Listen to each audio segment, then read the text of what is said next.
All right, so before the premiere of No Way Home tomorrow, Thursday, the 16th, been waiting all year for this movie to come up. But before it's released, I thought it'd be kind of fun to go through some of the previous Spider-Man movies, rank them, talk about which ones I like the most and which ones I like the least amount. And Spider-Man is like my favorite superhero, and I think overall probably has the best batch of movies if you look at the overall legacy of the character.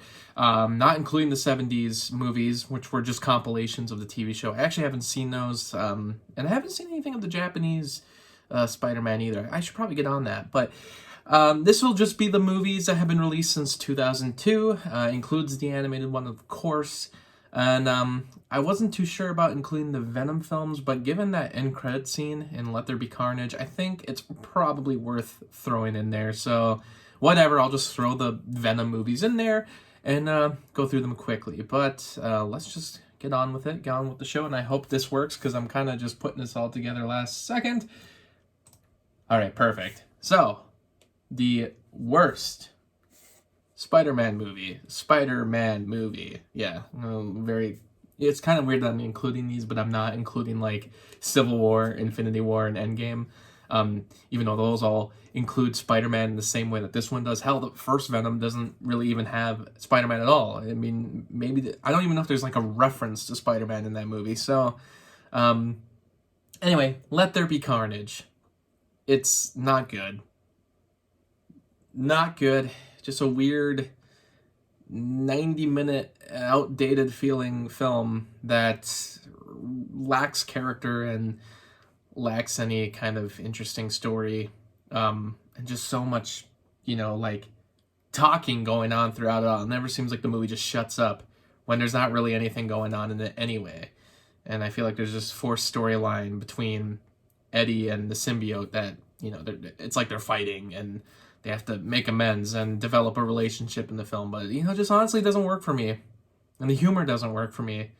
I kind of say it like this, like Deadpool is an R-rated movie that's actually more for teenagers. It's like a cool way for teenagers to go see an R-rated film, and Suicide Squad is like an R-rated superhero film for adults. Like it actually kind of is more of an adult film.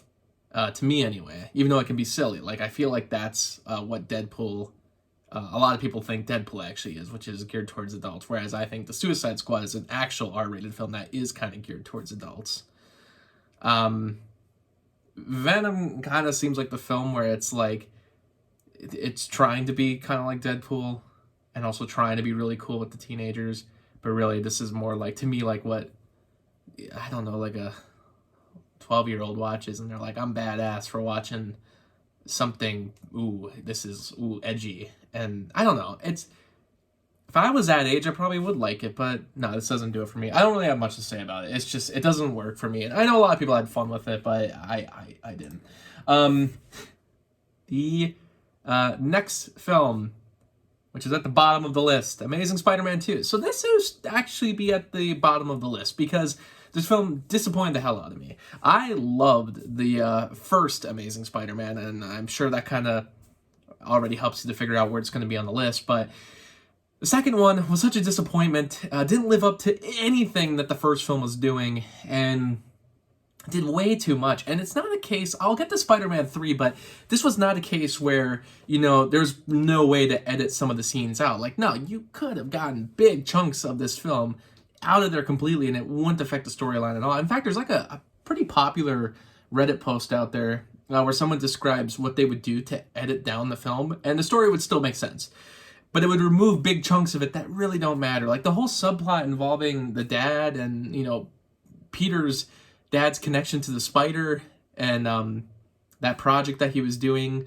at Oscorp, and going to that underground subway thing, that all didn't need to be in the movie. That all didn't really need to be there. It didn't really do anything for the plot.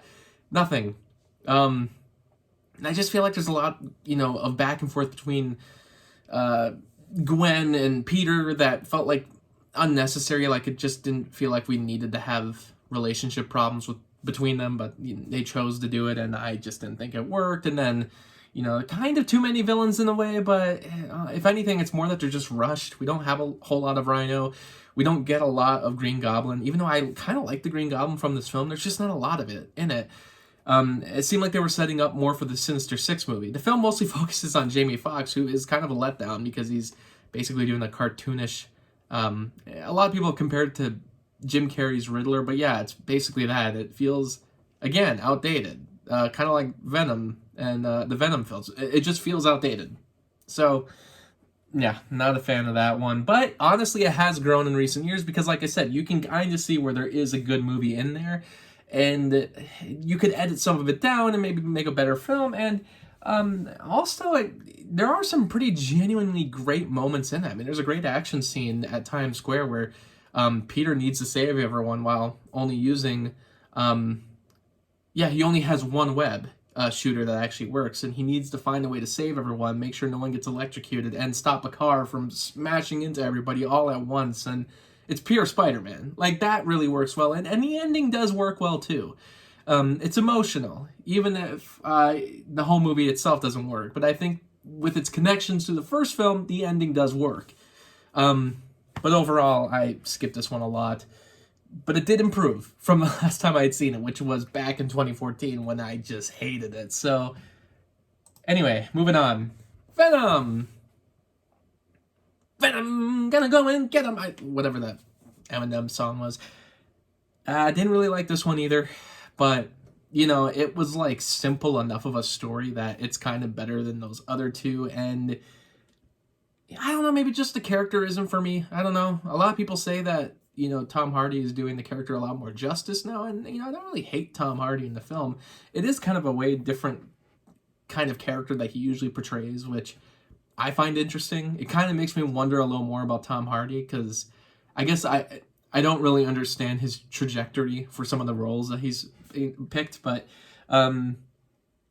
I don't know, man. This movie just doesn't do much for me. I wish the villain would look a little different from what Venom looks like. So you just got two similar looking villains fighting each other, and action doesn't really do it for me. And again, it just doesn't seem like the characters ever shut up. So just not entertaining. But at this point on, all the movies are probably getting better. Spider-Man 3, I used to love this movie as a kid, and nowadays I still kind of like it, but I see the problems a lot more, and I never realized as a kid that this was one of those popular, films that a lot of people disliked. It seems like it's, coming back now in the same way the Star Wars prequels did, because, hey, my generation's getting older, and we are kind of digging into our nostalgia and, talking about that. These movies, no, they're actually good. Trust us. And there are some great moments in this movie. The third act of this film is great. It's some of the best stuff that came out of the Raimi trilogy. And I don't know. I mean, yeah, when Peter goes emo, that doesn't really work. And, but so much of it's become memeable material that I kind of enjoy now. And the villains are good. I mean, I like the villains. Sandman works. I think Harry turning into the Green Goblin works. And I think even Topher Grace's Venom, I kind of enjoy it. Is it too much? Yeah, it's way too much. Because unlike Amazing Spider-Man 2, where they, mostly focus on one villain, they rushed everything else, this movie kind of tries to focus on everybody and give everyone this grander story, but it just doesn't work because we don't have enough time. I think Sandman has the most compelling story, but again, we don't have too much time because they really want to put Venom into this, but they also, I thought, had a pretty decent Venom story. It's just not enough time. Not enough time. And I just feel like, there's a big chunk of this movie where we're just going, back and forth with conversations. It almost feels so redundant. I feel like there's, three... every other scene, there's a scene in the apartment where Kirsten Dunst and Tobey Maguire are having a conversation. And I don't know. I don't like what they did with their relationship in this film. It felt like they were adding a lot of, challenges to it that didn't feel genuine. I didn't really understand Harry's motivations halfway through when he gets his memory back. And that whole storyline's really dumb too. But the third act really does it. And, the effects in this film are still pretty awesome. Like, to this day, this is one of the best looking blockbusters still. Like, some of the effects in this film haven't been topped, I think, by a lot of major films. So, blockbusters that have lots of special effects. Like, this movie still looks very good. So, I don't know how they were able to do that in 2007, but overall, it's a mixed bag. But, I have a soft spot for it. On to the next one. Yes, the original Spider-Man, Sam Raimi's first film from 2002. And, yeah, I enjoy it. I really do enjoy this movie. There's so much about it that I like, especially for the Sam Raimi nature of it all. And I think the problems I have with it are more not really Willem Dafoe as the Green Goblin. I just don't know if They seem to be drawing this comparison between Green Goblin and Spider-Man throughout the film because they both are born from weird, science-y bull crap, they, at the same time too, like literally the same night they both transform into their respective characters. Like, Peter Parker turns into Spider-Man the same night that Norman Osborn becomes Green Goblin. So I guess we're trying to draw a comparison between the two of like the different ways they go about their new abilities. But I don't know, I never really bought their relationship too much in the film.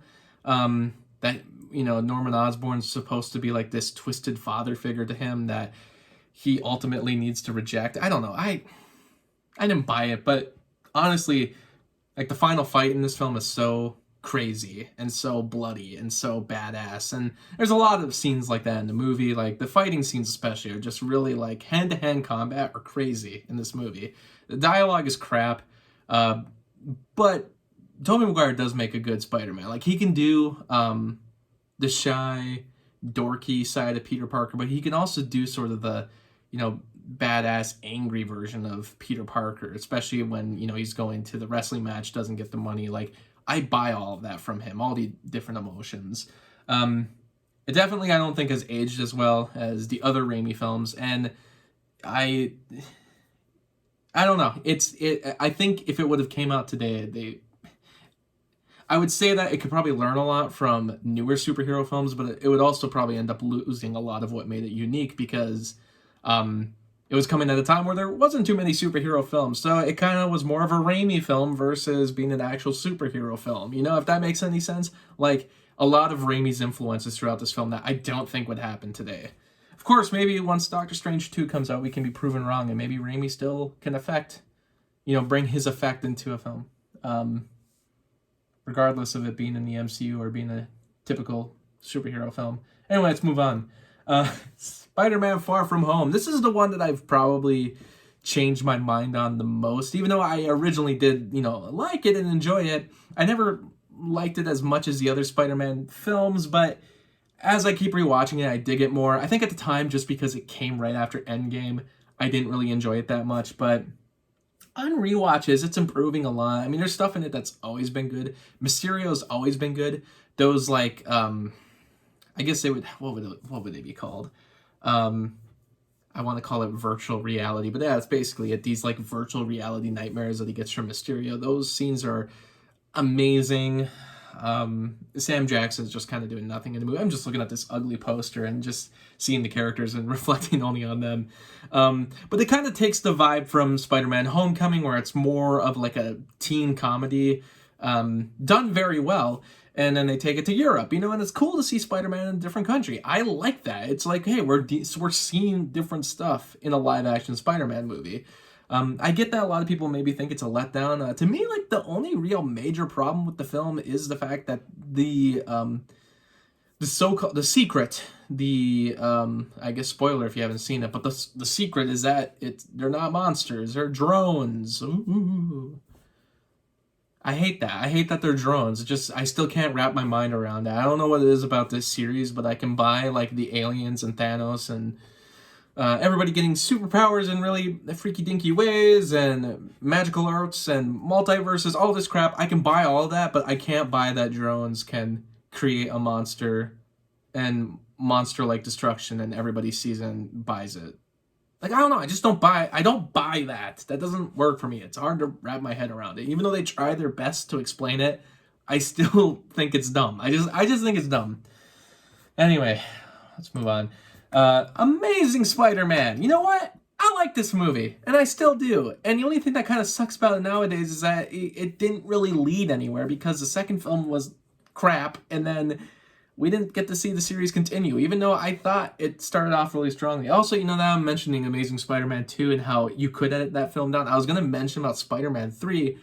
There is an editor's cut of that film out there, but that's a film that I don't even think you can edit down because all the scenes are intertwined with one another to the point where it's like, I don't know how you can remove anything without, you know, kind of ruining the plot, you know, the story. Unless you completely change the story, which I don't know how easy that would have been. So I blame, you know, the screenplay on that film. You know, the screenplay is to blame with that more than the editing. But anyway, whereas Spider-Man 2, I think you could have edited it down. Amazing Spider-Man 2, by the way. God, this is confusing.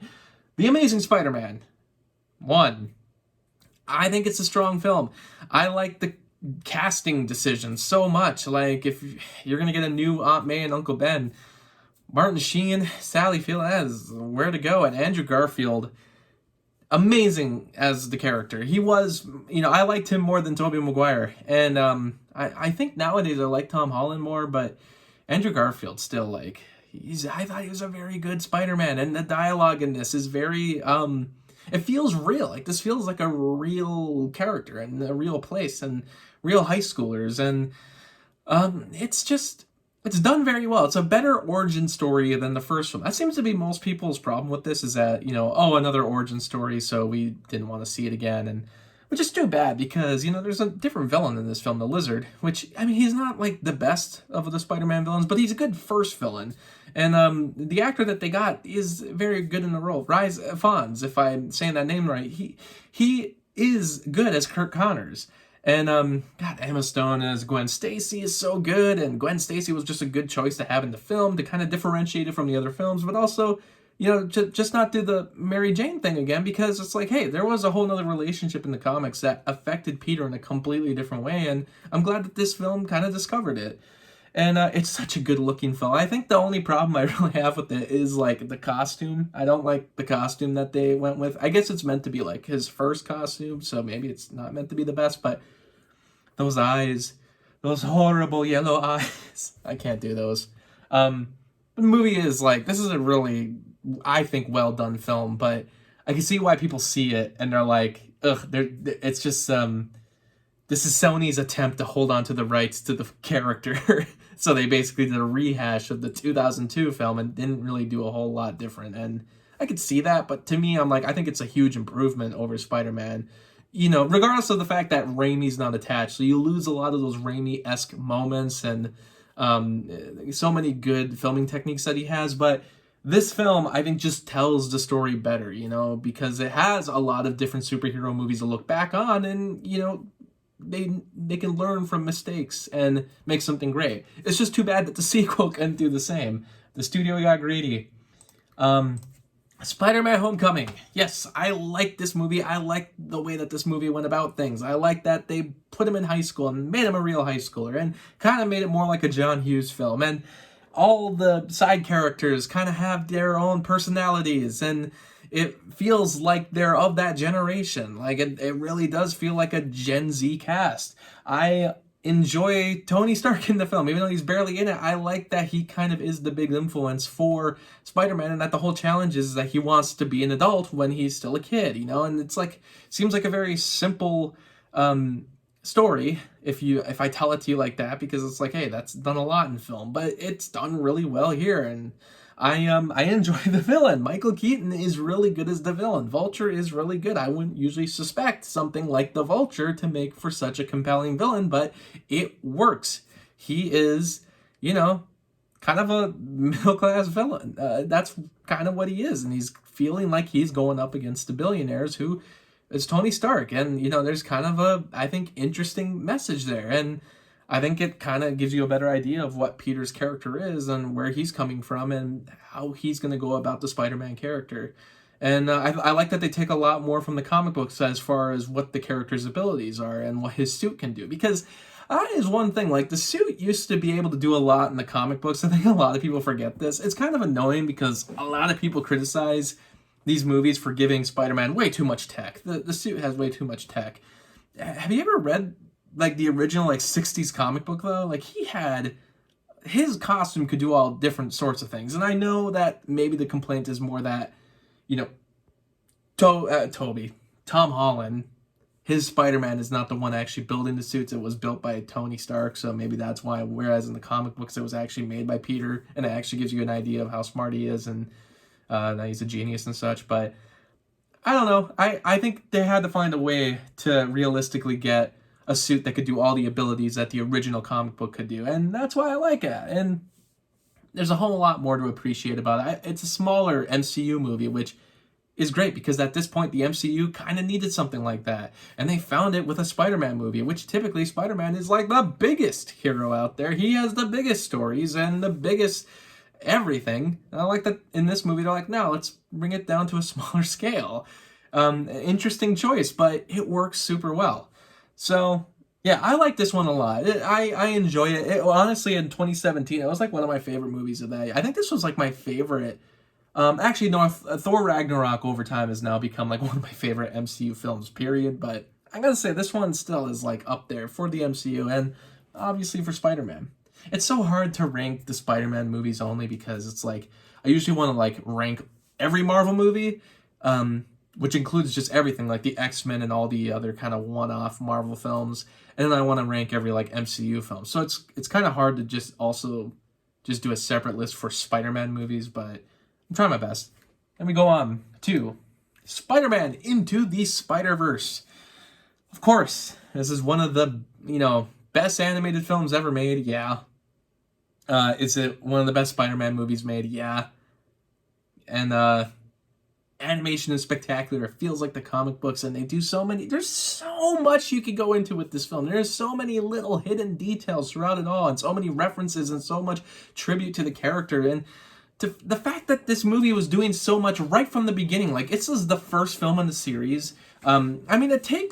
It does kind of bank on the fact that the audience has knowledge of the other Spider-Man movies that exist, while it's in its own like universe. But it does so many things right from the beginning. Like we have different universes. We have different Spider-Man from other universes. We have Miles Morales as the character, and it's like it's doing all these things and just hoping that the audience will work with it. I like that they trust the audience to understand all this stuff. And we also it's a really good character piece too. Like you would think, because this movie is kind of doing the origin story again, which I gotta admit, the one thing that annoys me about this movie is not the movie. I love the movie, but it's kind of more the discourse around it, how everyone seems to compare every Spider-Man movie to this now and saying that this is the best thing and they should only do this movie in the future. Screw all these other movies. Some people are like crazy about this. I get it, but it's weird that nobody complains about this being an origin story, which it is. It is kind of it's not a basic origin story, but it does do the basic things you've seen from other Spider-Man origin stories, where I saw a lot of people complain about it in the past when they kept rebooting Spider-Man, but apparently this one gets a pass. And it also annoys me that, just like I was saying about Homecoming, everyone hates that Tom Holland has a, super tech, suit from a billionaire, where they like, Spider-Man. They like him when he's like, like the everyman, the person who's kind of lower class, who's poor, who has to make his own suit and everything. That's what they like about the Tobey Maguire films. And I kind of point to this one because I'm like, in this film, the older Spider-Man has like an underground lair that has like all these super suits in it. But again, no one complains about that. I don't know. That's just me though. Like I feel like a lot of people kind of overlook their typical complaints that they have about other Spider-Man movies, and this one gets a pass. But maybe it's because it's just that great. And it is. It's an amazing movie. I don't even know like more to dig into. I just remember when it was first announced, I was like, that is genius. And I remember thinking at the time, when Phil Lord and Chris Miller were attached, I was kind of thinking in my head it would look kind of like the 60s cartoon, which is funny. The movie does have a reference to the 60s cartoon, probably numerous ones that I've also missed, but the end credits sequence especially. But I think about it now, and that's what I thought the movie would be at the time. And then when I got what I got, I was like, holy crap, this is on a whole nother level. Like, this is going to be one of the best movies of all time. And yeah, it's grown in a fan base. Like, this is, I think, the most watched movie. If you look on Letterboxd, like, this movie has been logged the most times, or at least has been watched by the most users. And yet, when I saw it in theaters, we were in a pretty empty theater the opening night, which had never happened at a Spider-Man movie. And the movie also, like, it made a lot of money, but it didn't make nearly as much as the live action film. So, I mean, I feel like a lot of people kind of discovered it on home video, especially when they hit the streaming services, and it's really too bad. I mean, I've read reviews where people are like, they're disappointed they didn't see this in theaters, and it'd be great if they did a re-release, because it's like, yeah, I don't think a lot of people understood what this movie was at the time when it came out. I think, I don't know if it was the marketing or what, but I mean, to me, I just feel like now the group fan base is so much bigger. It'd be cool if they did a re-release. Hopefully with the sequel they will. And I don't know, man. Like, it's a lot to talk about with this movie, and I really do love it. It is amazing.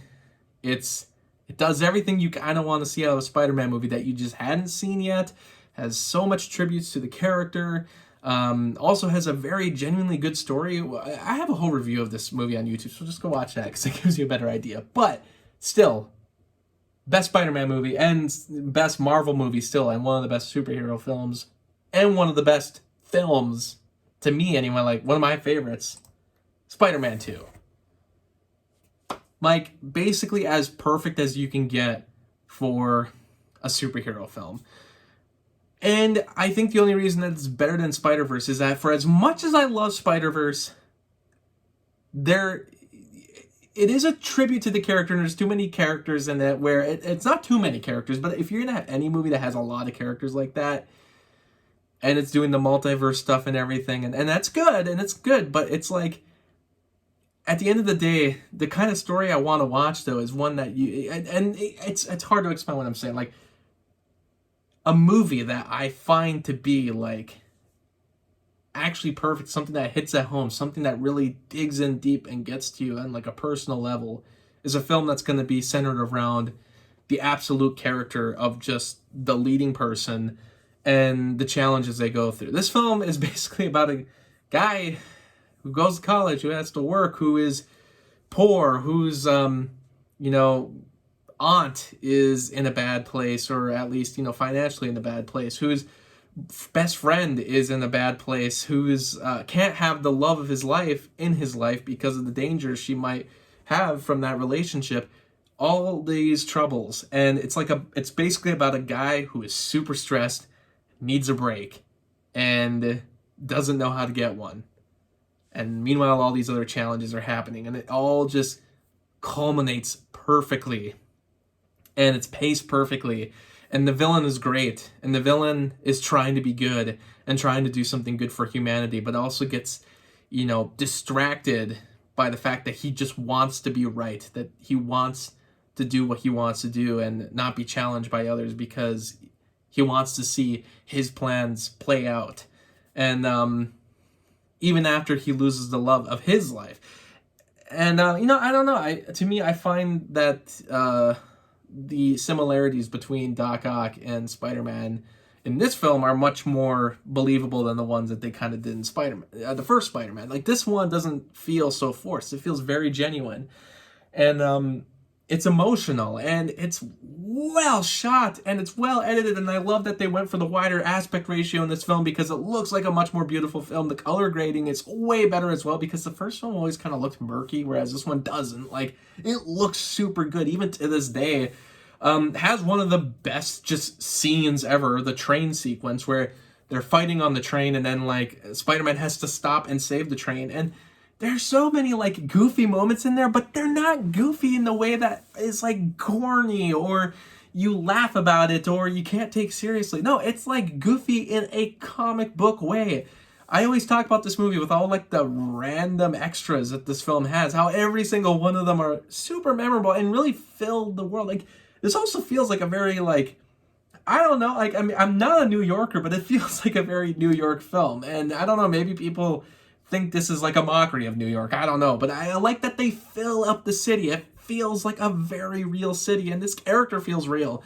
And everything he goes through feels real. And I like that when he hits his slump and when he's not Spider-Man, they actually let it play out. They don't rush it, because sometimes there's, they try to rush it. You can even compare it to Superman 2, and because Superman 2 has a very similar storyline, but Superman 2 even rushes it. Like, Spider-Man 2 doesn't. They let it play out. And they actually see some positivity to the fact that Peter did give up the role of Spider-Man, but how he almost feels like, he can't do even anything. When he watches that guy get beat up in the alley and he has to just walk away because he's like, I can't get lured back into it. Nothing can lure me back into this. And I love that in the end, it's like you can't really, there's so many reasons as to why he's losing his powers. Is it because he can't have the love of his life? That's what kind of, Doc Ock says at one point. It's like, love will make you sick inside. So maybe that's what's doing it. And maybe it's because he's just got too much stress on his life, which is kind of like the whole basic thing about the movie. He's just got so much stress in his life. But, to me, a lot of it has to do with the fact that he has so many things he has to just kind of move on or let go of. And, one of them is like finally kind of moving on and letting go of Mary Jane 100%, the conversation they have in the cafe.